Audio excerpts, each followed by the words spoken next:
What's up everybody, Mike here. I made some muffins, cherry ricotta muffins to be specific, with homemade ricotta, and I'm going to walk you through how to make both of them.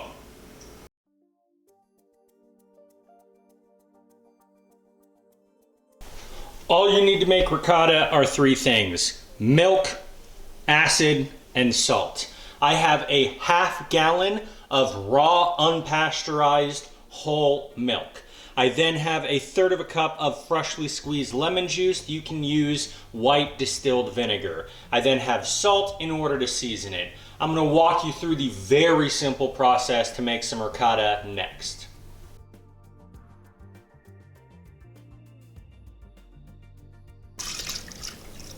You're going to start by taking your milk and putting it into your medium saucepan and getting it over a medium heat. Now this milk is nowhere near the temperature that I'm looking for, but after a couple of minutes with the lid on, we are only at about 4 degrees over the temperature. So this is going to take you a couple of minutes if this milk was nice and cold. Do not rush it, because if it boils, then you may not be able to make ricotta. So you're slowly bringing this up to 200 degrees Fahrenheit, and I'm going to show you the bubbles and the steam and what this looks like when I'm adding in my acid next. All right, so my thermometer is hitting anywhere between 199 and 197, depending upon where I go in my milk. So you can see the steam. There is some nice bubbling happening, but it is not at a full boil. So I'm turning off the heat. I am going to stir in my acid thoroughly. And to make sure that it is thoroughly combined, I'm going to count 1 Mississippi, 2 Mississippi, 3 Mississippi, 4 Mississippi, 5 Mississippi. You can already see that it is starting to separate out the curds from the whey. So I am going to remove this from the heat, and I want to let this stand for 10 minutes before I do anything else to it. Then I'm going to strain it, and you're going to see that next. So we are 10 minutes later, and I have a colander over a plastic bowl, and I'm just going to take a tea towel and set it inside so that I can strain my whey from my curds. You can also use some cheesecloth for this, but I'm just going to use the tea towels that I have on hand.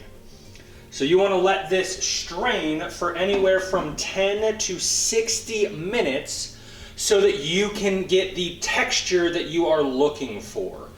That is completely up to you. I'm going to show you what I am looking for in my texture on this in a couple of minutes.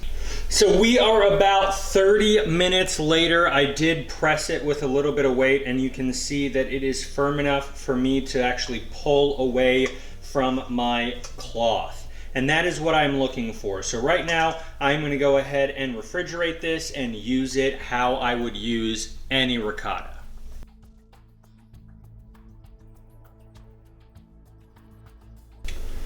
So the ingredients for the muffins are laid out in front of me. I have 1 cup that is all of the ricotta that I made earlier. We have 4 tablespoons, half a stick of unsalted butter that has been melted, 3/4 of a cup of plain white sugar, 2 eggs with 1 teaspoon each of vanilla extract and lemon extract, and then 1 cup of milk. I then have 2 cups of all-purpose flour with 2 teaspoons of baking powder and half a teaspoon of salt. And then once the batter has come together, that's when I'm going to fold in my roughly 2 cups of freshly pitted and chopped cherries. So you're going to see the process next.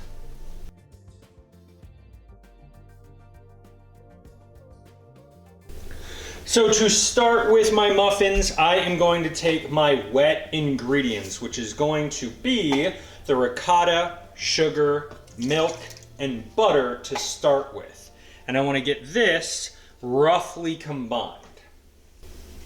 Once my ricotta is mostly broken up and you see the sugar has started to dissolve, that's when you want to add in your eggs and your extracts. Now that all of my wet ingredients are combined, I'm going to mix in my dry components in 2 stages. Once my batter has just come together, I'm going to fold in all of my cherries. My batter is done, so I have a greased muffin baking pan here that I am going to dole out my batter into.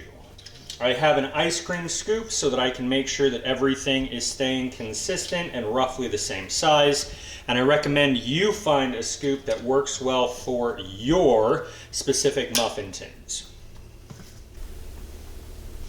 I have portioned out all of my muffin batter. These are going to go into a preheated 350-degree oven for anywhere from 17 to 21 minutes. I'm going to check on them throughout, and I'm going to show you what they look like when they're done next.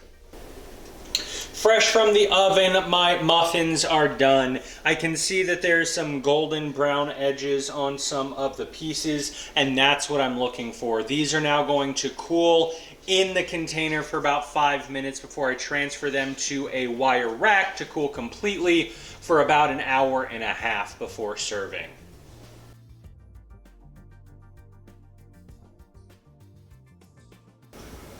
And that's how you make everything for these muffins, from the ricotta all the way to the muffins themselves. I hope you make everything. It's super simple. There's a lot of downtime with everything. So for right now, just watch my face.